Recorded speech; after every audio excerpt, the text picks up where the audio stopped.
Ang kabuuan o net ng mga vectors na pinagsama-sama ay ang resultant vector, at ito ay sinasagisag ng simbolo para sa partikular na vector na may subscript na r.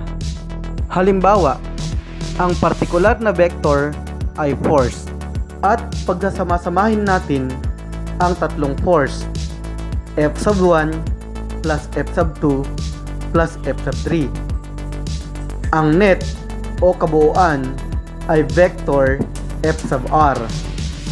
At kung ang particular na vector ay displacement, at pagsasama-samahin natin ang tatlong displacement, x sub 1 plus x sub 2 plus x sub 3, ang kabuuan ay x sub r. Para makapag-add tayo ng vector graphically, gagamitin natin ang Cartesian coordinate plane. Yung pahalang ay x at yung patayo ay y. Gagamit din tayo ng graph na ipagpapalagay nating 1 cm ang mga grid. Ang Cartesian coordinates ay nahahati sa 4 na quadrants: quadrant 1, quadrant 2, quadrant 3, at quadrant 4.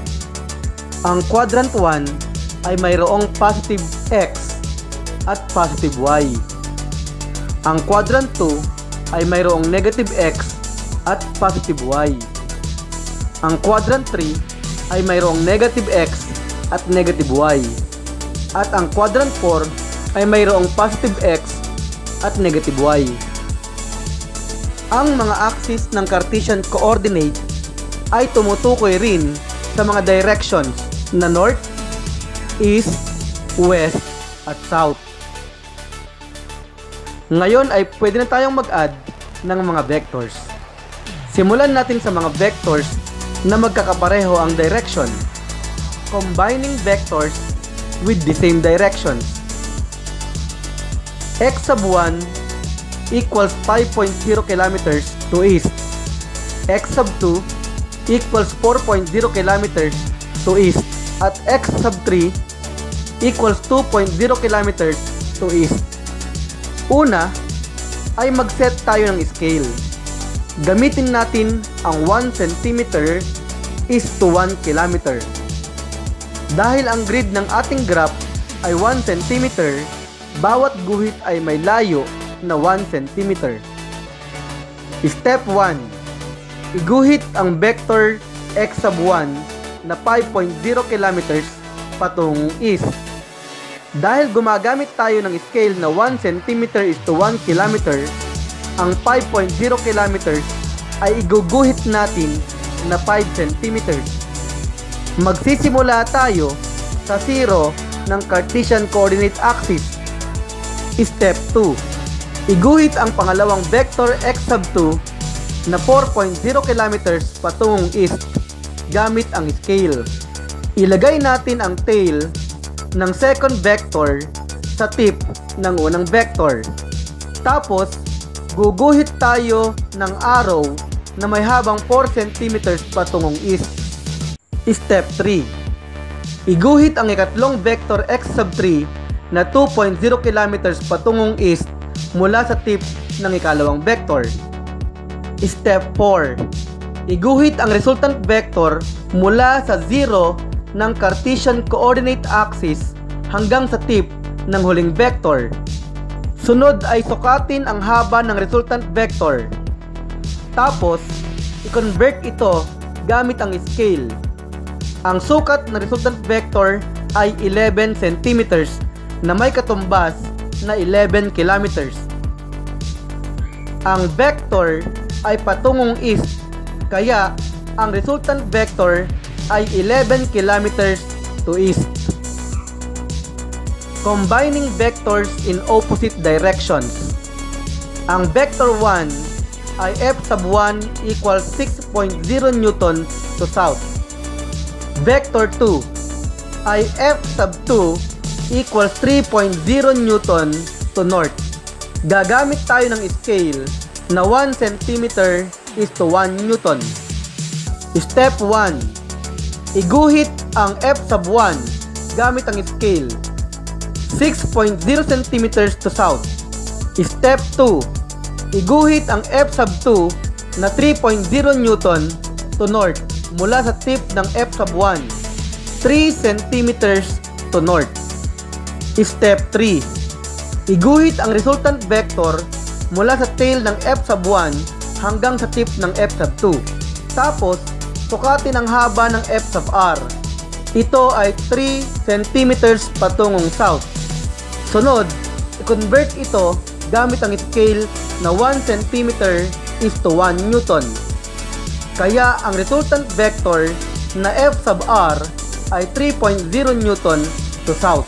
Combining vectors with direction forming right angle. F sub 1 equals 6.0 Newton to west. At F sub 2 equals 3.0 Newton to south. Gagamit tayo ng scale na 1 cm is to 1 Newton. Step 1. Iguhit ang F sub 1. 6 cm mula sa origin o sa zero ng Cartesian coordinate axis patungong west. Step 2. Iguhit ang F sub 2 3 cm mula sa tip ng F sub 1 patungong south. Step 3. Iguhit ang resultant vector na F sub r mula sa tail ng F sub 1 hanggang sa tip ng F sub 2. Tapos, sukatin ang haba ng F sub r at ito ay 6.7 cm. Gamit ang scale, ito ay 6.7 Newton. At para sa direction, sukatin ang angle relative sa x-axis. At ito ay 27 degrees. At dahil mula sa west tayo nagsukat ng angle, ang F sub r ay 6.7 Newton, 27 degrees south of west. Combining vectors with different directions. X sub 1 equals 6.0 kilometers, 30.0 degrees north of east. X sub 2 equals 3.0 kilometers to west.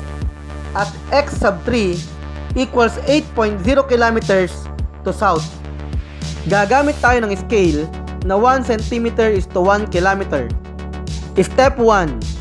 Iguhit ang X sub 1 6.0 kilometers, 30.0 degrees north of east. Gamit ang protractor, susukat tayo ng 30 degrees mula sa x-axis patungong east. At guguhit tayo dito ng 6 cm mula sa zero ng Cartesian coordinate axis. Step 2. Iguhit ang X sub 2 na 3.0 kilometers to west. Gumuhit ng 3 cm patungong west mula sa tip ng X sub 1. Step 3. Iguhit ang X sub 3 na 8.0 kilometers to south. Gumuhit ng 8 cm patungong south mula sa tip ng X sub 2. Step 4. Iguhit ang resultant vector X sub r mula sa tail ng X sub 1 hanggang sa tip ng X sub 3. Tapos, sukatin ang haba ng X sub r, 5.5 cm. Gamit ang scale, ito ay 5.5 kilometers. At para sa direction, sukatin naman ang angle relatibo sa x-axis. Ang sukat ay 66 degrees. Kaya ang resultant vector na X sub r ay 5.5 kilometers, 66 degrees south of east.